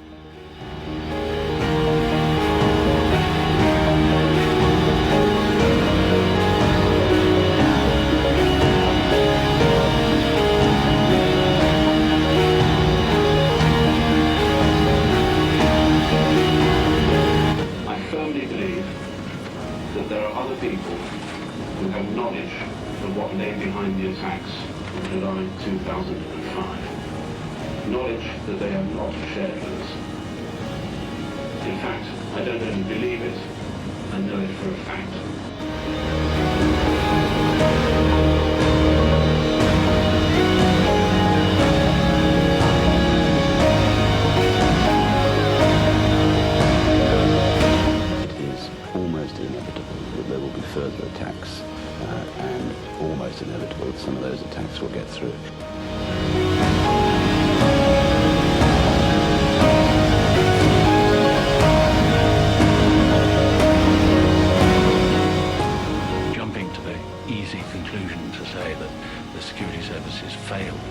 Well, at one level they did. The bombs went off. But to describe that as a failure is, I think, to misunderstand the nature of what intelligence work is about.